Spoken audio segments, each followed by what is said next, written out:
Assalamualaikum warahmatullahi wabarakatuh. Bismillah, alhamdulillah, wassalatu wassalamu ala rasulillah Sayyidina wa maulana Muhammadin ibni Abdillah wa ala alihi wa sahbihi wa man tabi'ahu wa wala. La hawla wa la quwata illa billah, amma ba'd. Para pemirsa dan sahabat-sahabat semua yang mudah-mudahan selalu dimuliakan oleh Allah Subhanahu wa Ta'ala. Meneruskan pembahasan sebelumnya, yaitu tentang kurban. Ini saya akan membahas tentang hukum makan daging hewan kurbannya sendiri. Kalau ada orang berkorban kemudian dia makan daging hewan kurbannya, itu boleh apa tidak?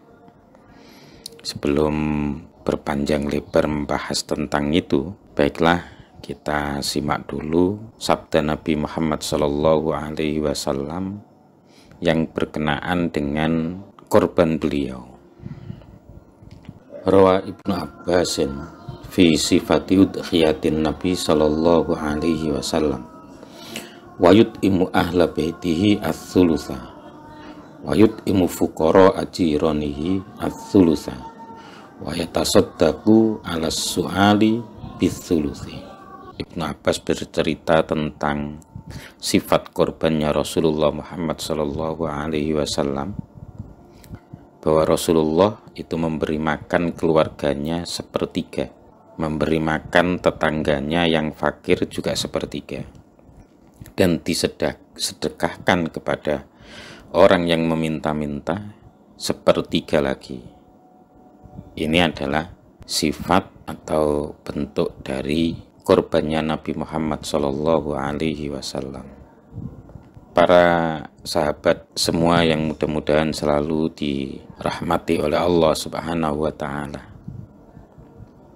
perlu dimengerti bahwa hukum berkorban itu aslinya adalah sunnah muakkad, kecuali kalau korbannya itu karena nazar, maka hukum korban yang asalnya itu sunnah muakkad berubah menjadi wajib.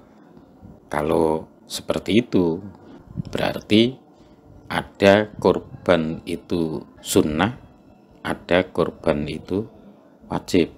Walaupun aslinya korban itu sendiri adalah sunnah muakkad, tapi ketika ada sesuatu hal seperti nazar, maka korban tersebut itu menjadi wajib. Sekarang boleh tidak orang yang berkorban itu memakan daging hewan kurbannya sendiri? Menurut mazhab Syafi'i, boleh memakannya, boleh, bahkan hingga sepertiganya daging kurban, kecuali kalau kurbannya itu karena nazar, maka orang itu tidak boleh memakan secuil pun dari daging hewan kurbannya tersebut. Artinya kalau kurbannya itu sunnah, maka dia boleh makan bahkan sampai sepertiga, sebagaimana sabda Nabi Muhammad SAW yang tadi yang diceritakan oleh Ibnu Abbas. Disebutkan di dalam kitab Asnal Matolib, Syarah Raudut Thalib juz 7 Shahifah 22, wa yustahabbu idza akala wa ahda wa tasaddaqa alla yazida akluhu ala tsulusi. Disunnahkan apabila ingin memakan terus juga menghadiahkan atau mensodakohkan, itu tidak lebih dari sepertiga kalau ingin memakannya, yaitu kalau mau makan biayak tasiro ala tsulusi faqalla.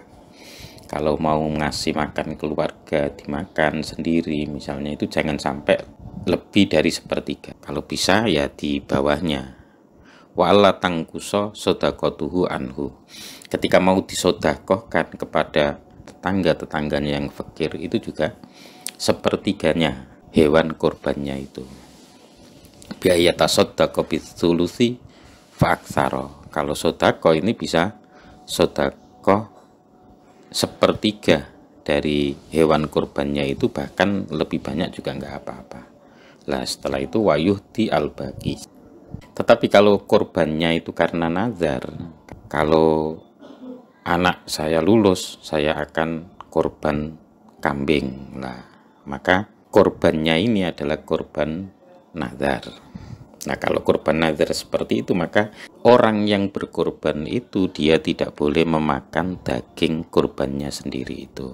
Di dalam kitab Al-Majmu' Syarah Muhadzab juz 8 Shahifah 413 disebutkan, wa in kana nadhron nazartu fa in kana qad ayyanahu amma fi zimmatihi lam yajuz ayyakulam minhu li'annahu badalun an wajibin falam yajuz ayyakulam minhu kaddami alladzi yajibu bitarkil ihrami minal miqati. Jika kurbannya itu adalah kurban nazar, saya berpendapat jika dia telah menentukan apa yang menjadi tanggung jawabnya, yaitu berupa kurban nazarnya itu, maka dia tidak boleh memakannya, karena itu adalah pengganti dari sebuah kewajiban. Jadi dia tidak boleh memakannya seperti dam yang wajib sebab meninggalkan ihram dari miqat. Wa in kana nadhra mujazatin, jika nazarnya itu adalah nazar mujazah. Nazar mujazah ini masuk dalam kategori nazar tabarrur. Jadi kalau nazar tabarrur yaitu berniat melakukan perbuatan baik yang bersifat umum tanpa adanya syarat tertentu. Seperti ucapan, aku bernazar akan bersedekah senilai 1 juta rupiah. Nah, ini adalah nazar tabarrur.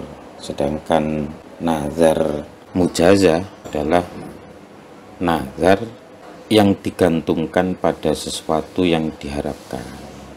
Makanya di sini dicontohkan kan nazri li syifa'il maridi, seperti nazar karena kesembuhan orang yang sakit, wa qudumil ghaibi, atau datangnya orang yang hilang. Lah, walaupun nazarnya itu berupa nazar mujazat, ini juga tetap tidak boleh lam yajuz ayyakulam minhu. Maka dia juga tidak boleh makan hewan kurbannya itu li'annahu jazaun, karena itu adalah denda. Falam yajuz ayyakulam minhu, maka dia tidak boleh makan dari daging kurbannya itu. Kajaza isoidi, seperti denda berburu. Fa'in akala syai'an minhu domanahu,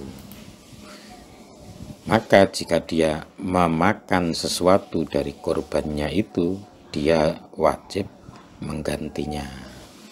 Intinya, orang yang berkorban itu kalau kurbannya itu adalah kurban sunnah, maka dia boleh memakan dagingnya, memberi makan keluarganya. Maksimalnya itu adalah 1/3 dari daging kurbannya itu boleh dimakan. Yang lainnya dihadiahkan dan disedekahkan kepada fakir miskin. Kalau kurbannya itu karena nazar, berarti kurbannya itu adalah kurban wajib, maka seperti yang disebutkan di dalam kitab Majmu' Syarah Muhadzab, itu tidak diperbolehkan. Saya kira cukup. Akhirul kalam. Wassalamualaikum warahmatullahi wabarakatuh.